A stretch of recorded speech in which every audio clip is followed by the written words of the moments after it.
আসসালামু আলাইকুম রহমতুল্লাহ।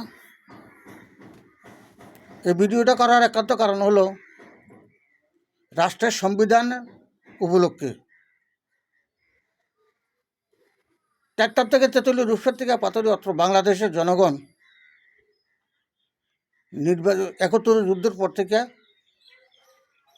ভোট দিয়ে নির্বাচিত সরকার বানাচ্ছে। সরকার আসে যে সংবিধান রাষ্ট্রে পরিচালনা করার জন্য সৃষ্টি করা হয়, এগুলো জনগণের জন্য নয়।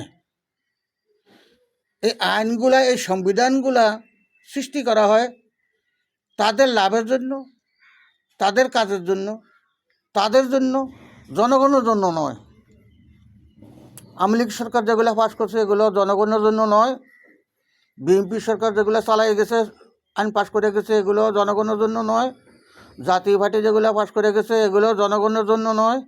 এখন পর্যন্ত ব্রিটিশ গেল, পাকিস্তান গেল, বাংলাদেশ স্বাধীন হলো, ৪-৫টা সরকার গেল, স্বাধীন হলো আজকে ৫৪ বছর, তারপরও জনগণ কোনো স্বাধীনতা পাচ্ছে না এবং কোনো সংবিধান জনগণের জন্য কার্যকারী নয়। এটি ১০০% সত্য, সত্য, সত্য, সত্য। Challenge, challenge, challenge, challenge. এই আইন, সংবিধান এগুলা সরকারের জন্য, সরকারি কর্মচারীর জন্য, জনগণের জন্য নয়। জনগণের জন্য কোনো আইন এখন পর্যন্ত জনগণ কোনো আইনই পায় নাই, কোনো আইনের আওতায় পাচ্ছে না, আর পাবেও না। কারণ সরকার যে হবে, লোভ লালসা দেখাইয়া সরকার হবে, সরকার হওয়ার পর জনগণ এই আইনের কাছে দিয়ে যাইতে পারে না। জনগণ যদি আইনের পাশে যাইতে হয় তো প্রচুর টাকা লাগে, অনেক টাকার বিনিময়ে দেয়া আইনের লাগল পায়। তো এই আমাদের ভাগ্য, ৬৪ জেলার জনগণের ভাগ্য এটি যে আমরা ভোট দিয়ে নির্বাচিত সরকার বানাবো।